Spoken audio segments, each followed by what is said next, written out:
So the Get It Right from a Genuine Site campaign is an education campaign for consumers intended to make them aware of the many varied sources of content that you can get online legally, legitimately licensed by the creator and by the artist. And also to make them aware that by making the right choice in getting their content from those sources, they're helping the artists, the creators, and all the army of people behind the artist and the creator. Part of that campaign is a street art sort of campaign all around the country. We've actually launched it in a couple of locations in Birmingham, more recently in Cardiff. Stood outside Clwb Ifor Bach, which is probably one of Wales's most iconic venues, and we're here as part of the Get It Right from a Genuine Site campaign. We're now looking at locations in Bournemouth on the south coast and in Liverpool as well, and possibly other locations too. And we find that that's a way of really demonstrating to people, A, that creators exist locally on someone's sort of, kind of in their backyard effectively, and that these aren't some abstract creators, but they're people that live amongst them, that create and produce, that they all enjoy.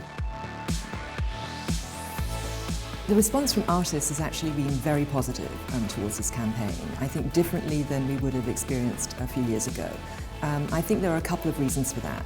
One is that artists understand more from their own real lives that it's difficult to make a living as an artist or a creator. Also, it's difficult to make a living on your own without the support of others that are going to help you to make your work. And so more and more they realise that if they don't speak up about how important it is to them personally and tell their personal stories and their supporters' personal stories, who's going to do it for them? The fans of music that understand the responsibility they have are the best fans in a way, because they're the ones that sort of keep everything going.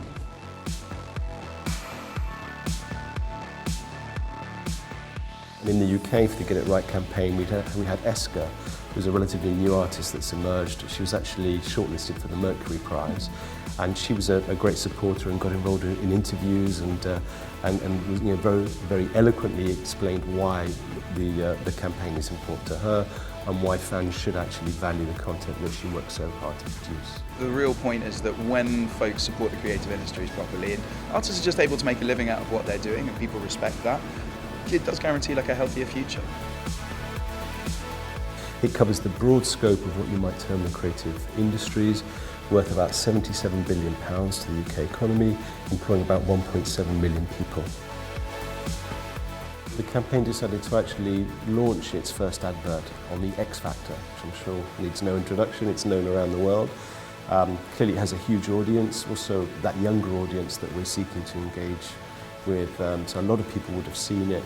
And the advert was ultimately about presenting this choice that you can either go down one road or another, and if you go down one road, it fills up with cinemas and bookshops and record stores and live music, full of colour, and you as a fan, as a consumer, get to enjoy that.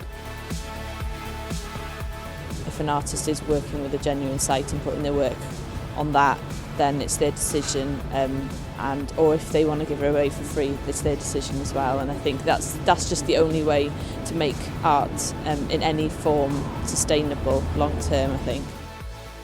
We believe that everybody is a fan of something, and if you identify with the something that you really care about and you understand more about how that something got there, whether it's a film, a book, a sports match you're watching or whatever, you'll be more willing to support the creators and the artists who created it and all the army of people who are the teams that help to deliver that amazing piece of content for you.